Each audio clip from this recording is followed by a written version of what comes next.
What's up, everyone? It's Corey Clark, your favorite, whatever I am, podcaster, writer, everything. And you probably recognize the guy on the screen next to me. He was the Florida State coach for, Pat, what were you, 11 years in Tallahassee? Yeah, 11 years. It was great. It was a great 11 years, to say the least.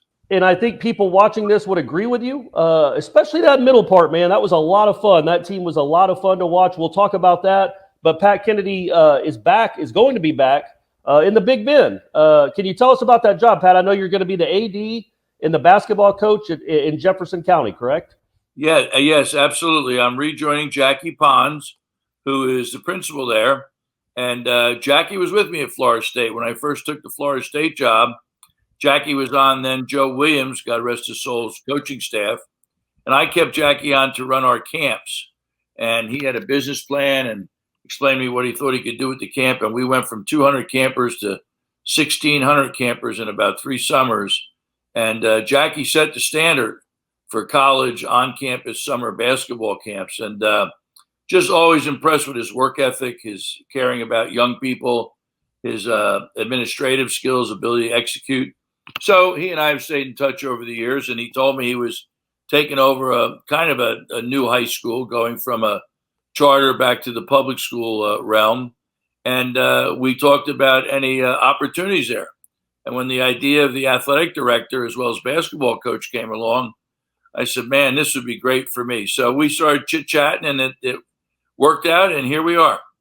And it's been a long time since you coached high school kids. I assume you're excited about it, man. I know being around young kids keeps you young, makes you feel young, but it has been a while. So was there a little trepidation about dipping your toe back in? Yeah, not really, Corey. And the reason being is that I started out, we own basketball camps up in the Pennsylvania area. So even when I started out coaching when I was actually in high school, I was always coaching younger kids. And then when I came out of college, I went right to coaching college freshmen at King's College and then Lehigh University in Bethlehem. Then obviously I was fortunate, had a lot of luck, got involved with coaching at a young age. People forget I was a Division I head coach at the age of 27. Right. So that's extremely young. So when I left, you say I always call it semi-retired. I kept working our camps. So I kept lecturing. I kept doing individual instruction that they call nowadays, working kids out individually, sometimes working out 3 youngsters at a time. And I kept doing that work. So I kept my hand into it, but not coaching a team.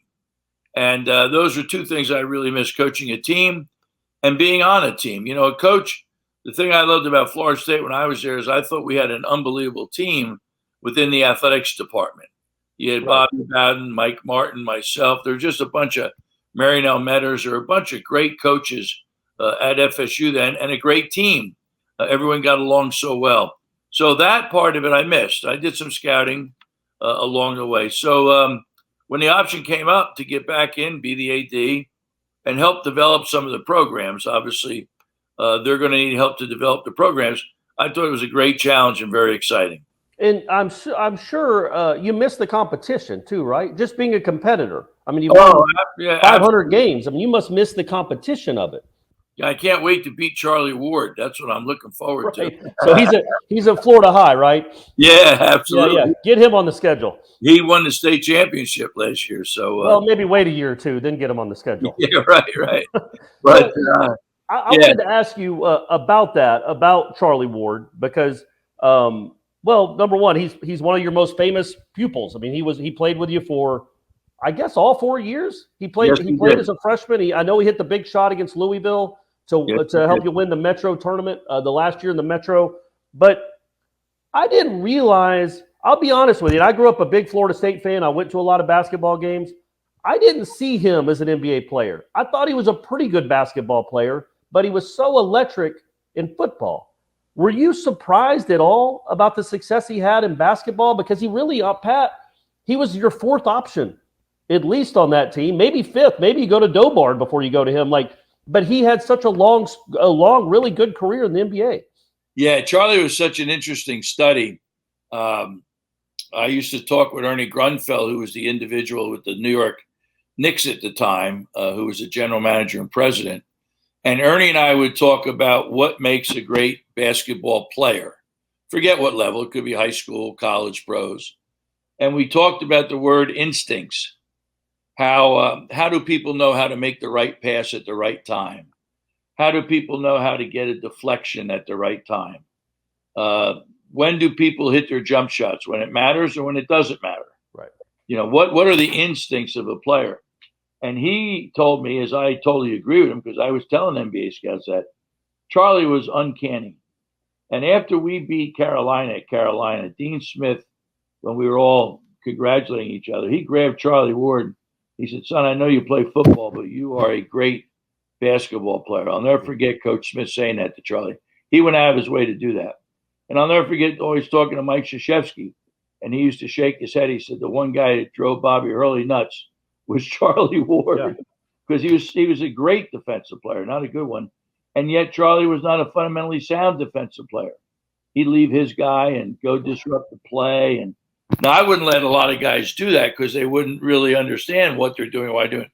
You could let Charlie do it in a heartbeat. So his instincts were amazing. And I watched him in the NBA many times, same thing. He'd play for 12 minutes and not make one mistake. Yeah.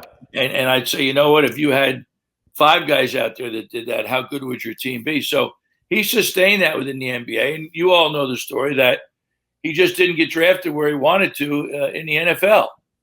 And I remember talking to his agent out of Detroit. I forget the gentleman's name, a good guy. God, I can't believe I forget his name. But anyway, he told the NFL owners and GMs, if you're going to give him a clipboard, don't sign him. Right. Because he's not putting on a baseball hat and holding a clipboard on the sidelines. And Charlie loved both sports equally. He was fine playing either. That's why people, you win the Heisman Trophy, you take a basketball team to the Sweet 16 and the Final 8. I mean, think about what he did. We went round of 32, Sweet 16, and Final 8. But the most amazing accomplishment about that, those were 3 consecutive years. Yeah. That's not many folks, except maybe the Dukes and Michigan States and Kansases of the world, are doing stuff like that nowadays. But we did it with that group. That group was very special.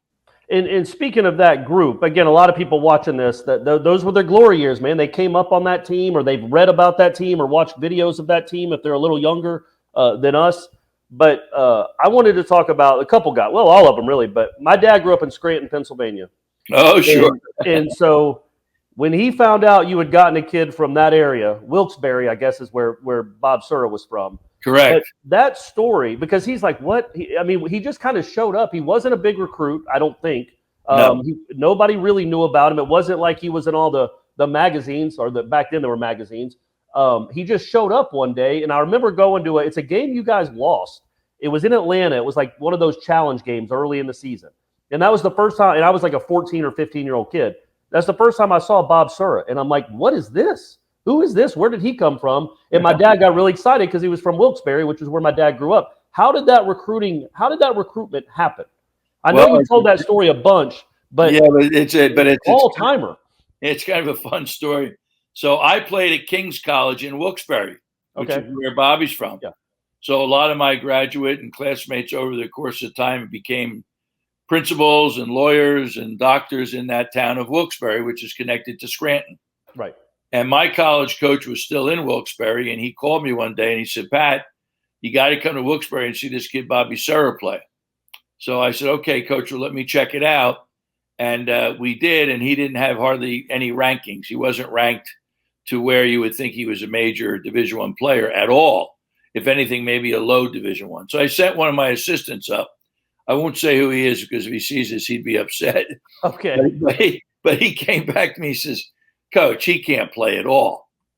So I called up my old college coach, who was quite a character. Talk about an old, tough, two-fisted Irishman. It was Ed Donahue, the guy that actually recruited Calvin Murphy to Niagara. Oh, okay. All right. Yeah, I said, "Coach, my assistant went up and said the kid can't play at the ACC level." And he got all upset, and he said, "You get your behind up here and you watch this kid play." And I said, "Well, Coach, we're going into the ACC." And Coach Donahue was a big-time coach. He knew college basketball. I said, "Could Bobby start in the ACC?" Right? Legitimate question. Yeah. You think he's that good? And he said, "Drop the T." Yeah. And I said, "You're telling me you think this skinny 6'3", 6'4" white kid can come into the ACC and star?" He said, "I bet my children on it." He said, So I went up and I watched Bobby, and I had him. I got to a practice, so I watched him work out individually to practice for 3 hours. I came back to my staff and I said, "Guys, if no one else discovers this kid, he's a pro." And What did you see? What could you see? Is it just the athleticism? no, well, what you saw when you went to see him play was he played in a horrible league. All he did was dunk. Oh, right. Okay. Gotcha. He'd go watch him play, and he'd have 10 dunks. Yeah. And you didn't see him dribble. You didn't see him shoot. You didn't see him cut. You didn't see him play defense. All of those things combined. So I saw him both in practice. Then I saw him play. Well, in his senior year, he started to light it up. Remember the old USA Today? Yeah. And they would go state by state. And if you went to Pennsylvania, you'd say, and last night, JR High School, Bobby Sura had 48 points against Hopkins High School. And I'd say, wow, that's that kid Sura from Wilkes-Barre. So finally, he played at the Scranton CYC for a trip to Hershey in the state finals. I walk in, and who's sitting courtside? Bobby Cremins from Georgia Tech, Dean Smith from North Carolina, Jim Boeheim from Syracuse. So finally, the word had gotten out that there was this really exceptional kid in Wilkes-Barre. But by then, it was too late. I had the mom, I had the uncles, I had all the relatives. I had everybody in Wilkes-Barre was telling Bobby and his family, "You got to go play for Coach Kennedy." So that was a fun recruitment, actually. And did you expect him to? I mean, I know you thought he was going to be good, but he was good early on a good team. Like I don't know if you expected him to be that impactful right away. No, Corey, great. These are great questions. Not at all. I told our guys, I said, "Listen, this would be a great kid coming off the bench. Give you a great shot. He can rebound on the offside. He's a good defender. He'll get on loose balls. He's fearless, etc."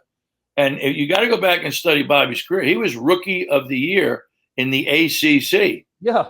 So that's how good he was. And the ACC back then was talking about North Carolina and Duke in the heydays, the Lakers and the Grant Hills and all those. All McDonald's All-Americans. Yeah. And then I saw a stat a few years after Bobby had graduated, which had most points, most rebounds, most assists, highest percentages, whatever.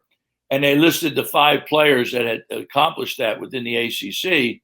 And it was Michael Jordan, Christian Laettner, some pretty Grant Hill, and there was Bob Sura. Yeah. So I think he was even a little bit better than we all realized, quite frankly. Right. And then I also another guy that I saw that day, I'm talking about that game in Atlanta. I wish I could remember who you guys played. Not that you'd want to remember it, it was a loss, but it was a good team. You guys had a really good season. But Sam Cassell, didn't know much about him. I knew I'd seen in the Osceola. I used to be the Osceola reader, and I would see the box scores, and I'd see Cassell in these exhibition games was putting up points. I'm like, I wonder what the story is with this kid. He must be a 6'8" power forward or something. And then I see him. He's skinny. He's 6'1", and he's just I don't think I've ever seen anybody on a court before since quite like Sam Cassell. And so he was from Baltimore. But I think he went the JUCO route, right? He went to one of those story programs in Baltimore, but then he went the JUCO route. Is that how you guys found him? Yes, he did. He went to Dunbar High School. Right. They won the national championships 4 or 5 years in a row and played for a dear friend of mine, Coach Bob Wade. Okay. And so he went on to San Jacinto Junior College. And in his sophomore year, when we were building the program, I felt we had all the parts, but we needed a big-time off guard. Somebody that could score, shoot in the paint from perimeter, et cetera, good passer, good defender. So at the end of it, what you do back then, we did anyway, you would see what JUCOs were still unsigned. And so we came across the name Sam Cassell. I had known Sam's name. So I went down to San Jacinto, watched them work out. And again, called my staff and said, "Guys, if we get this guy, we'll go to the next level. He's that good. He's a first team JUCO All-American. There can't be many guys much better than Sam." And it was very interesting because it was a tough recruitment. It was Nolan Richardson at the time was at Arkansas. Oh, all right. Billy Tubbs was at Oklahoma. Yeah. Gary Williams was at Maryland, and ourselves. So it came down to Florida State, Maryland, Oklahoma, and Arkansas. And so we had a great home visit with Sam. One of the great stories when I went into the home, it was Sam and his mom and his sister and myself and my assistant back then, Kenny Williamson. And as we were having the home visit, if you've ever been in the eastern side of Baltimore, they have these row homes. And there's usually 2 or 3 steps, and you open the door and you're right in the house. Right. So we're right in the middle of our presentation, and I'm telling Sam how great Florida State is and how great his career could be because of us. All of a sudden, the door opens, and it's a guy trying to rob us. Oh, jeez. Well. So his mom and I used to laugh about that all the time. She said, Coach, I think it was fate that he was going to go and play for you. But an interesting story, the other head coaches sent their assistant to the house. I was the only head coach that went to Sam's home. And the mom said, Coach, once you did that, you had him. I feel like also if you survive an attempted robbery, you've got a bond there. He almost has to come. It should be part of the contract. Yeah, and Sam kept growing when he got with us. People don't realize, if you saw Sam right now, Corey, you'd be shocked. He's all of 6'5". Oh, okay. I didn't know that. Okay. He went from like 6'2" maybe to 6'3.5", 6'4"ish.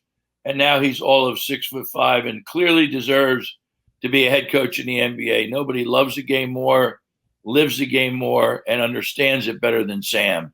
So hopefully he'll get his shot someday. I feel like that's definitely in the works, right? I definitely feel like absolutely. I mean, a lot of people, the Stephen A. Smiths of the world, a lot of these guys keep saying, why is Sam getting passed on? And there's no particular reason. I don't know how the interviews go or whatever, but aside from that, you can't tell in interviews per se how effective a guy's going to be, especially in the NBA. Sam's got 3 rings. He's for a number of coaches. The coach loved the most was a coach of Milwaukee, God rest his soul, who passed away. And so Sam's got a great NBA background. So you brought them in the same year. Sura and Cassell joined a team that had just made the tournament. And then Sura with Doug Edwards, who was a star, Charlie Ward, and then you bring them in, you bring these 2 guys in, Sura and Cassell, to that mix. And it always made me chuckle. Sam Cassell has, I think, as big a personality as you could ever have on a basketball court. He's always talking, always smiling, probably talking shit to some of the guys occasionally. I mean, it's Sam Cassell. Yeah. Bob Sura is a wild man on the court. Right. And then in the same backcourt is Charlie Ward, who couldn't be more different in personality than those 2. How did they get along just as people? I mean, obviously they got along on the court well. They played well together. But as people, how did Sam Cassell deal with Charlie Ward? They blended in such an incredible way. It was wonderful to see. We beat Georgetown in the NCAA tournament. It was Alonzo Mourning's last year out in Boise, Idaho. So we're coming from the press conference, and Sam's got his earphones on and his head's bopping away. And Charlie's got his headphones on, and he's just kind of gliding along like this. So one of the top reporters who follows college basketball, Dick Weiss, said to me, Coach, what's Charlie listening to? He says, he doesn't seem to be bopping his head around like Sam. I said, ask him. So he asked him. Charlie was listening to gospel music. Of course. He's listening to hymns. Who was listening to Big Easy or somebody. But Charlie was a real leader. The kids Charlie was such an amazing individual. The kids had this incredible respect for him. They used to call him St. Charlie. And they used to say, if he starts staring at you, you better be careful. Right. Because he was like that. And I don't know. They all just blended really well. Rodney Dobar was a great kid. Lorenzo Hands was a great kid. Byron Wells. They were all great kids. Sam was a character. Bobby was a character. And Douglas was kind of a character.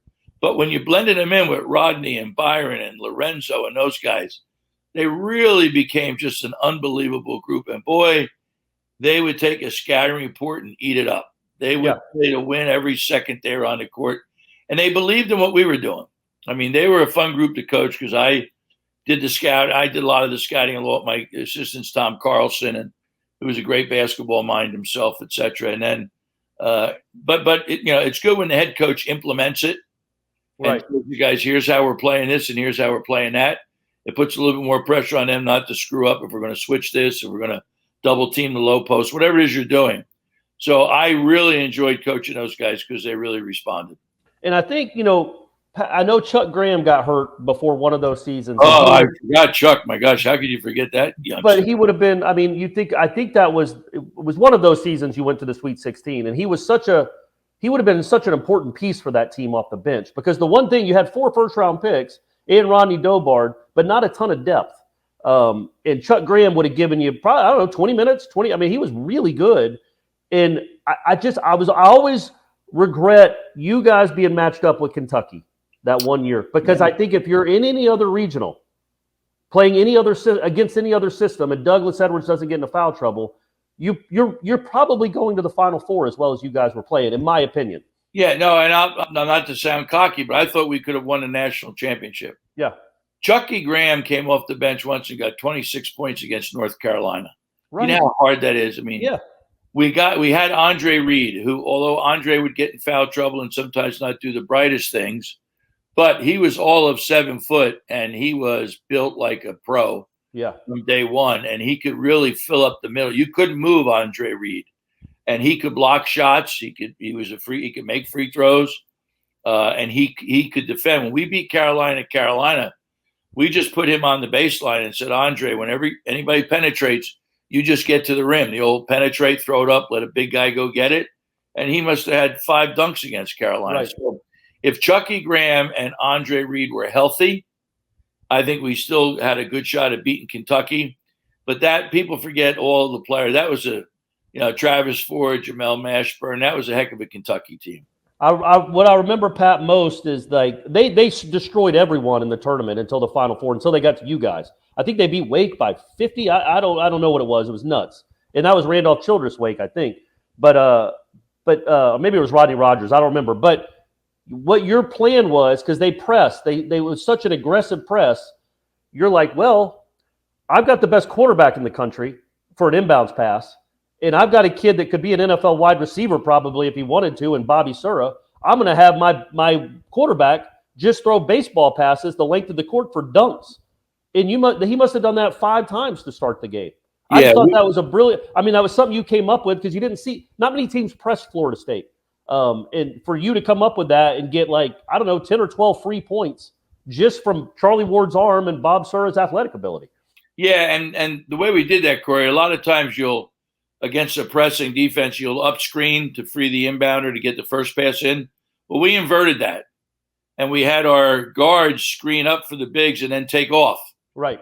And go long. And we told Charlie if they were there, get it to him. And then we said if they weren't, get it to Rodney Dobard and then go right back to Charlie. Mm-hmm. And then we could walk it up. So it was either break their backs. Now, credit Kentucky, we did break their backs, but we never broke their spirit. Yeah. Because they stayed in the press. And finally, by the end of the game, that was more like a 4 or 5 point game. It became a 14 point or whatever, 12 or 14. But by the end, we were exhausted. Yeah. And they had the depth. And so they certainly wore us down. But what a great honor to coach those guys into the Final 8 with a chance to go to the Final Four. Absolutely. And I really do think Kentucky was so hot. I think any other regional, if you're playing Michigan, I think you could beat the Fab Five. I think you could have beaten almost anybody else in that regional in that tournament. It's just that was a tough team to run into. You have a great memory, Corey, because not everybody remembers that particular run that Kentucky had. But remember, Rick Pitino did a good job, said, hey, don't give us a trophy yet. We haven't even gotten there yet. Right. After they beat us. But they were shooting it like a 58% clip. They were killing everybody, and they were like 56%. I mean, they were just shooting lights out for a number of consecutive games. And then when they got there, they faltered. Yeah, they lost to Michigan. I think they lost to Michigan. And they back then, and I wanted to kind of bring it to present day because that was the first team in my lifetime that I remember that just chucked it up from 3. Everybody on the team could shoot threes, and they shot a ton of threes. And now here we are 30 years later, and it's almost like if you don't have a 5 that can shoot the 3, he can't play in the NBA. I was going to ask you, what do you think about the current state of college basketball or just basketball in general? Steph Curry just won another NBA championship, but as a guy that grew up on the sport and loves the sport probably more than anything but family, do you like the direction it's going? Does it make you wince a little bit that it's gone away from it seems like it could be kind of just get down the floor and chuck up a 3 as opposed to more ball movement? I'll tell you, for guys like myself and Mike Krzyzewski, who, when I was at Iona, Mike was at Army, we played against each other. So Gary Williams, Dave Odom, guys like that grew up with it. I mean, you have such a love for the game, you want to see it strive all the time. You want to see it get better. The game has changed. It really started to change when we lost the Olympic games and we started losing some international games. Yeah. And we went to more passing and cutting and penetrate and create seams and kick it out and shoot jump shots, because that's what the Europeans were doing, and they were beating us. And we said, if we can combine our athleticism with that aspect of it, we could improve the game. And I thought we did that across the board, but we didn't go wholesale with it. Now you do have a wholesale buyout to 5 out, very little low post play, very little set plays, all penetrate, kick, and shoot, go one-on-one. But, I think the young people are picking it up, and I think you can see it. It's clearly part of what the NBA does, and it's not going backwards. Right. So, I think the style of the game and the way it will progress will stay, hopefully, on the rise. As I tell people that get down on the NBA, I said, listen, if you're in a city that has an NBA team, you can't get a ticket. Yeah, absolutely. So don't tell me the NBA is not there anymore. Are you kidding me? But what I don't like, and I think most coaches feel this way, I just happen to be president of the NABC, National Association of Basketball Coaches, when this item came up where, of all coaches, Dean Smith really wanted to open the doors for agents to be able to work with the kids. And he wanted to open a door where the kids could test the waters. And I'll never forget, we were down in, I want to say, Myrtle Beach. And this concept came up of testing the waters, allowing the players to come out as sophomores and juniors, I forget what year it was, and see if there was an interest from the pro teams. And then that would open up activity with the agents. And we were trying to explain to Coach Smith that if you do that, you might as well create a free agency, because these agents are going to be all over these kids and their families. It's going to create so many more problems than we have. And the coaches back then were the ones that wanted to keep freshmen ineligible from playing. Let a freshman go to school and have, 12 credits, don't travel, get used to the classroom, get used to the campus, and then start as a sophomore. Well, that was all completely rejected. And a lot of that was rejected from the presidents and the commissioners of the conference. And why? Because of money. They all wanted the money. So that's the thing that concerns me the most. They are going to have to learn how to control this NIL. I was in for Coach Bowden's funeral talking to Andy Miller, the head of the boosters. And I said to him, and he said it to me almost at the same time, you're going to now have booster organizations that are going to be created to simply raise money for the players. And there are. Florida State's already got 3 or 4 of them. Yep. Yeah, so you don't have to have anything under the table. Yep. And again, it becomes another one of those things. Where's the cap? There is no cap.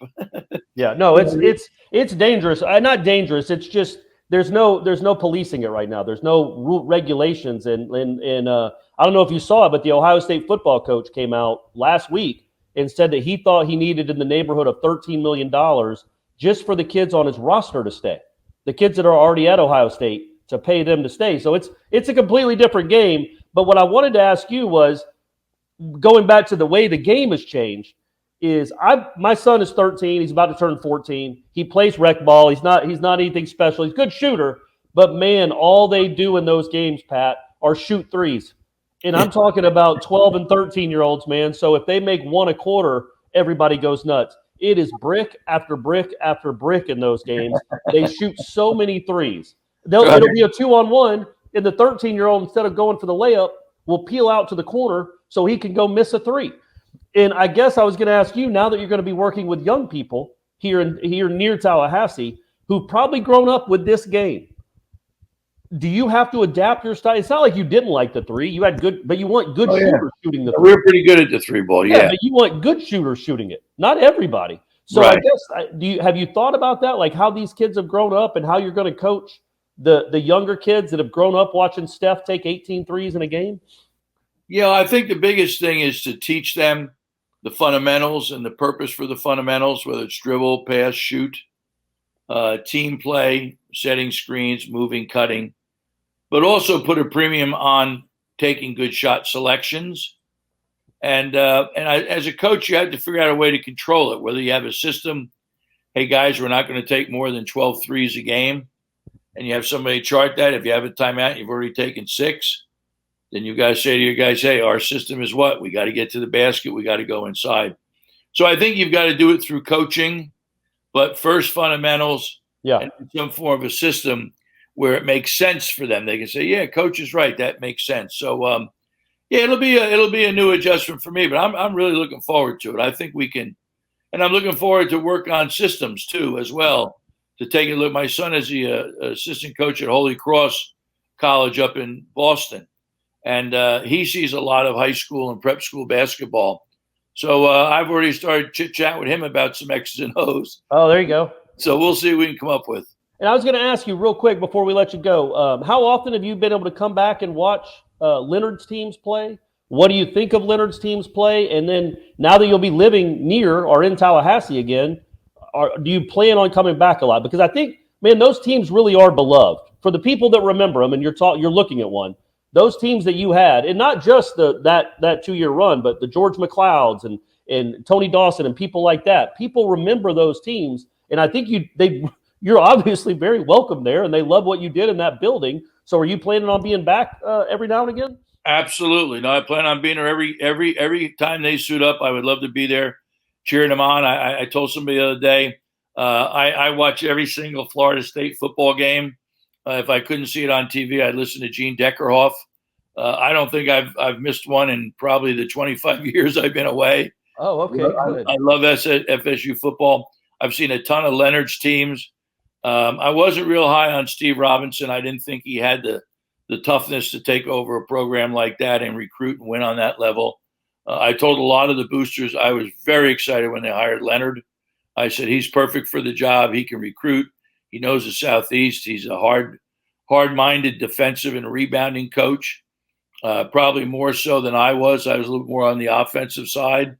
But I've watched almost all his teams. And he's had a lot of our kids. He had Theron Mays' son. Yeah. He had Michael Polite's son. Yeah. I mean, we had a lot of connections, obviously, to those teams. So, yeah, I'm going to try to sneak over to practice anytime Leonard will let me come in there, and certainly be courtside with some of our buddies and watch as many games as we can. But, Florida State is who I am. I mean, you say I go through the airport, Corey, I still get people grab me and say, boy, remember that first team you had with Pee Wee Barber and Randy Allen? I love those guys. We were 19-11. We beat Alabama, Oklahoma, and Tennessee. I mean, and then to build it up, and even the teams we left, with Corey Lewis and Randall Jackson and that whole crew. So so we had just a great run, and we'll be as much part of it. I'm looking forward to meeting the new athletic director and the new president, et cetera, et cetera. So we're excited to come back and to contribute any way we can. It's a great community. But okay, lightning round. Your favorite win at Florida State, your toughest loss at Florida State, and the toughest player you ever had to coach against, the best player you coached against. Best player is easy, Grant Hill. Man, that guy, he doesn't, because of the injury in the NBA, people don't realize that dude was supernatural. He was incredible. He played all 5 positions extremely well. That's what we used to say. You put him in any one of the 5 positions, and he's extremely well. Boy, that's a tough question. Obviously, the loss to Kentucky was devastating because what was on the line. Yeah. And you had mentioned it earlier. I think the win that really put us over the top was when we beat Louisville for the Metro Championship, and Charlie hit the 3 from the top of the circle. Yeah, but now you came back. Like, you were down pretty big in that game, I think. We were down 17 points. Yeah. And came back. And I'll never forget, I think Dr. Sliger and some of the other folks were all in the stadium because we were playing Miami that day in baseball.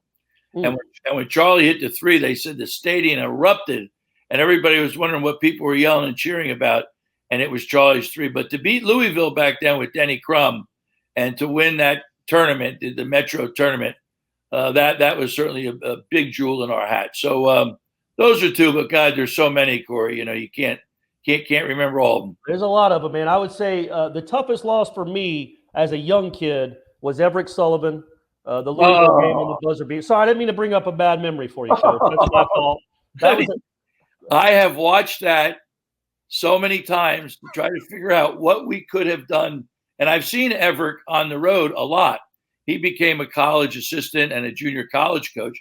So I used to see him and we used to laugh. And that was an unbelievable shot. And you can probably describe it better than I can. I just remember, I think Tony Dawson was shooting the free throws. Maybe you had a good free throw shooter, but back then it was a legitimate 1-and-1. It wasn't you get 2 shots after. So you miss the one in the front end, and I think they just throw a baseball pass to him, or he dribbles up and hits a 30-footer falling out of bounds. Yeah, for a 3. Yeah.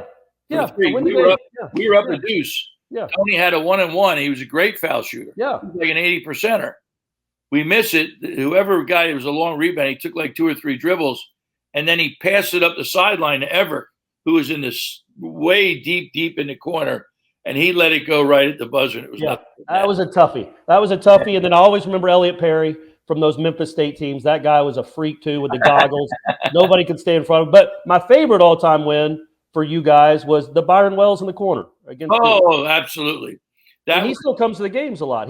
Byron. Yeah, Byron's great. I told him he got that video and carried it around campus. Every time he met a pretty girl, he showed it to her. Pat, that was awesome, man. I didn't mean to keep you that long, but I could talk to you for 4 hours. No, we could talk all night. You have a tremendous recall for a lot of that. And so I'm going to look forward to getting a hold of you, and we'll get a cold beer, and we'll talk about these things. But you have Absolutely, a tremendous... man. Yeah. But Pat, man, this was awesome. Thank you so much, buddy. And all right, I'll definitely go out and when you're in town, buddy, we'll get together. We'll go watch a basketball game together. Yeah, and if you ever need me on anything you do with the show, let me know. I enjoy it. I will, Pat. Thank you so much, buddy. All right, Corey. Thank you.